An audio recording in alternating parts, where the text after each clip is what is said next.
Hi, and welcome back to Clinician Spotlight. My name is Tony Maritato, and joining me today is Jennifer Trevino. So Jennifer is an occupational therapist with 18 years of experience. She's also an aging in place specialist. So I am really excited to see how she's helping the residents of the Tampa Bay area down in South Florida stay in their home while they age. Let me see if I can get Jennifer to join us on the call. All right, so Jennifer, thanks so much for joining me today. Thank you for having me. Absolutely. So I wanted to start off. I always love to hear how people get started in the profession, like what gets you interested in your profession of occupational therapy. What got you started? I love occupational therapy, but didn't know anything about it before I first started with it. Actually wanted to go into physical therapy, but decided while I was volunteering that occupational therapy was that much more individualized and customized to their functionality through the activities of daily living and hobbies and whatnot. And so I thought, I think this is a better fit for me. Yeah, So I was like you. I knew nothing about my profession, and I kind of fell into it and totally fell in love. But I secretly think, while I have the PT credential after my name, I think at heart I'm actually an occupational therapist. But there you anyway, go. so I was looking at your website. Now I'm from the Sarasota area. You are Nice. working in the Tampa area? Yes, I am. I'm just outside of Tampa, actually up more toward the Pasco area, Land Okay. O'Lakes, Wesley Chapel area. And so what does it mean when you say that you're a mobile occupational therapist? How is that different than home health occupational therapy in the traditional sense? Yes, I think a lot of people don't know we exist. And so, because of changes to Medicare, obviously over the last few years, home health seems to be, much shorter duration for people. And so I feel that there's a gap between what they actually need and what exists in the community. And so they can get occupational therapy at an outpatient level in their home.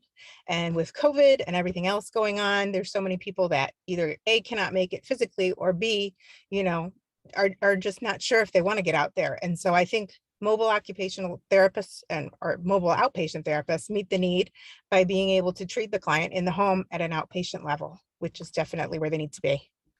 And what are some of the most common conditions you work with or referrals that you receive?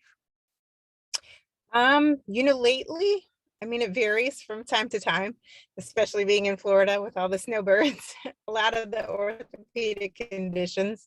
But lately, I've been seeing a lot more dementia.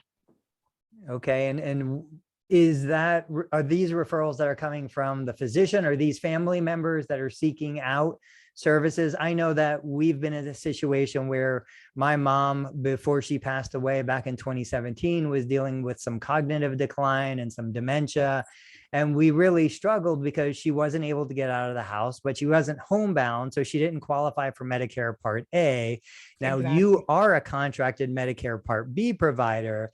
And Yes. so how would somebody kind of reach out to you if they were looking for services for maybe a parent that isn't able to get out of the house and they're looking to bring services in? That's where I tend to partner with a lot of community agencies. And I see like the home care companies that already exist and are seeing the clients in the home, but are seeing further concerns, make recommendations for like a home safety assessment or, I'm trying to think of other partners, adult daycares, What about just somebody some like an other agencies in aging, the community that have reached out, caregiver support groups and whatnot.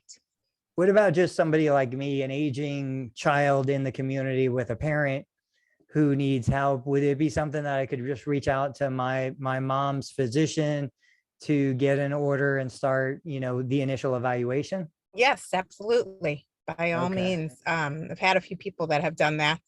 Um, And if you know, somebody was looking to get services started, what kind of a wait time is there from when they first reach out to you with the physician order and Medicare Part B coverage till you can actually get to the home and start working with the client?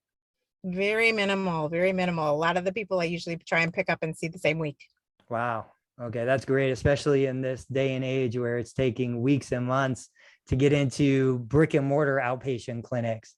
So Yes. if somebody wants to reach out to you, if somebody wants to get a hold of you either for more information or schedule their appointment, what's the best way for them to find you? For them to find me, honestly, please contact me through my website. It's www.functionalityforlife.com, or you can reach me by email, the same, Jennifer@functionalityforlife.com, or you Great. can reach out and give me a call. Yeah, perfect. What I'll do is I'll put your contact information down in the description of this video. I want to be mindful. I know you're in the car. I know you're probably between sessions. So guys, anybody who's looking for occupational therapy services, it's one of the best kept secrets in healthcare. An occupational therapist who is covered by Medicare Part B, who can come to the patient's home, deliver services, help with everything from cognitive issues to function around the house to even home safety. I think that they're drastically unutilized and provide huge value. So if you're in the Tampa Bay area, reach out to Jennifer. Jennifer, thank you so much for coming on the show. Thank you so much for the time.